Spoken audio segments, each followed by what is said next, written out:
Hey, Central, Pastor Matt here. Great to see you guys again this week. Hey, I wanted to invite you, if you have not yet been to a Sunday evening service here at Central, we meet here at 5 o'clock. The weather has been beautiful the last week or two. The folks are showing up, we're singing, we're getting to hear a word, and just times of fellowship. And so if you haven't been here, if there's for whatever reason you want to come and you've just kind of been a little bit hesitant, let me invite you to do that, especially if you are a young family. I know a lot of times, as when I was a parent with young kids, often felt like, well, my kids are too loud or they're bothering people or whatever. That doesn't happen here. We love kids here at Central. In fact, our mission statement is transforming families to live and love like Jesus. When we hear kids playing in the back, we've got a couple of grass areas. It just reminds us of life.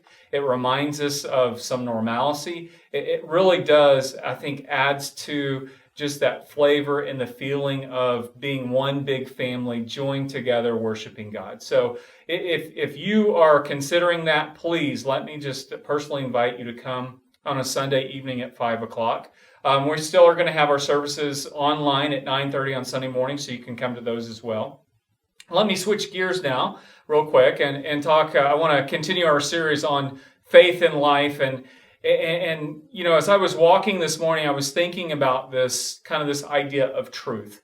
Over the last couple of weeks, we've seen some debates, and we live in a culture where there's a lot of, it seems, different versions of the truth out there, that everybody, and you've heard it said, well, they're living out their truth, or this is my truth. And the reality is that those things aren't true. There's only one truth. It's a capital T truth, and it's what God says. It's in His Word. And so we talked about this weekend, but there's a passage where Paul talks about, he says that they had a zeal for God, but not according to knowledge. And what we see in our culture today is we see a lot of zeal. We see a lot of conviction. We see a lot of sincerity.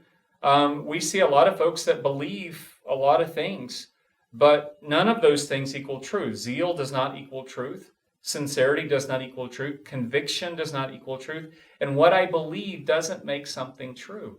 It's the Bible that defines truth for us as believers. And so as you're going into this season and you're wondering, as I'm hearing different stories and especially news media and social media that say contradictory things, we know that both those things can't be true at the same time.